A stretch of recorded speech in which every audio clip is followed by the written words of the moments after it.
UP तक के subscribers अब 50 लाख। आपका बहुत बहुत शुक्रिया। कौन जीतेगा यूपी? इसके जवाब की शुरुआत चुनाव के साथ हो जाएगी और चुनावों की शुरुआत जो है वो पश्चिमी यूपी से हो रही है। इस वीडियो में हम पश्चिमी यूपी के हापुड़ की गढ़मुक्तेश्वर सीट के बारे में चर्चा करेंगे। नमस्कार, मैं गौरव कुमार पांडे हाजिर हूं यूपी तक पर। वोटिंग की उल्टी गिनती के बीच यूपी तक आपको बताएगा कि आखिर पश्चिमी यूपी की खास सीटों पर होने क्या जा रहा है। गढ़मुक्तेश्वर सीट की बात करें तो यहां का अपना अलग सियासी और सामाजिक समीकरण है। दिल्ली से काफी नजदीक होने के कारण यह सीट अपने आप में खास हो जाती है। यह सीट उन चुनिंदा विधानसभा सीटों में से है जहां पर 2017 में ही कमल खिला है और बीजेपी के कमल सिंह मलिक वर्तमान में विधायक हैं। गढ़मुक्तेश्वर सीट के जातीय समीकरण की बात करें तो यहां कुल वोटर्स की संख्या 3,39,633 है, जिसमें सबसे ज्यादा लगभग 1,03,214 मुस्लिम है। वहीं 56,548 जाट, ब्राह्मण जो है लगभग 14,468, ठाकुर 29,825, गुर्जर 18,781 हैं। आंकड़ों का भैया अपना गणित है, लेकिन चुनाव में लोकल ही वोकल है। मतलब लोकल माहौल क्या है ये समझने के लिए हमारे सहयोगी देवेंद्र कुमार शर्मा ने वरिष्ठ पत्रकारों से बात की। सुनिए जरा उन्होंने क्या कहा। गढ़मुक्तेश्वर विधानसभा सीट जो है हॉट सीट इसी वजह से कहलाई जाती है क्योंकि वहां पर चुनाव मैदान में 3 बार के विधायक हैं। मदन चौहान जी पूर्व मंत्री हैं, वो पहले समाजवादी पार्टी में थे और इस बार समाजवादी पार्टी से टिकट कटने के बाद उन्होंने बसपा का दामन थाम लिया है और बहुजन समाज पार्टी से वो चुनाव मैदान में है। वहीं दूसरी ओर देखा जाए तो भारतीय जनता पार्टी के जो प्रत्याशी हैं हरेंद्र चौधरी, वो पूर्व प्रधानमंत्री जो हैं हमारे चौधरी चरण सिंह, उनके ही वंशज हैं और वो भी चुनाव मैदान में हैं। वहीं दूसरी ओर जो है पिछली बार के जो समाजवादी पार्टी ने जो उम्मीदवार उतारा है रविंदर चौधरी को, तो वो भी कम नहीं आगे जा रहे हैं। तो इस वजह से वहां की सीट जो है वो त्रिशंकु की स्थिति में फंसी हुई है।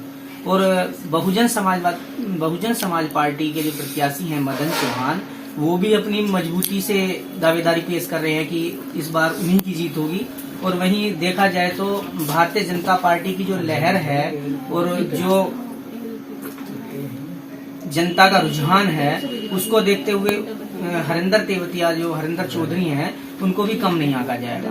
और यदि देखा जाए तो जनता और आने वाले चुनावों की बात कही जाए तो बहुजन समाज पार्टी और भारतीय जनता पार्टी की वहां मजबूत कांटे की टक्कर होगी और इन दोनों के बीच में ही वहां का चुनाव देखा जा रहा है। इस सीट पर 2002 से लगातार 3 बार सपा के मदन चौहान हैट्रिक लगाते हुए विधायक बने, लेकिन 2017 में विधानसभा चुनावों में मोदी लहर का असर यहां भी दिखाई दिया और 15 साल बाद बीजेपी के कमल सिंह मलिक ने यहां 91,086 वोट पाकर जीत हासिल की। वहीं बीएसपी दूसरे नंबर पर थी।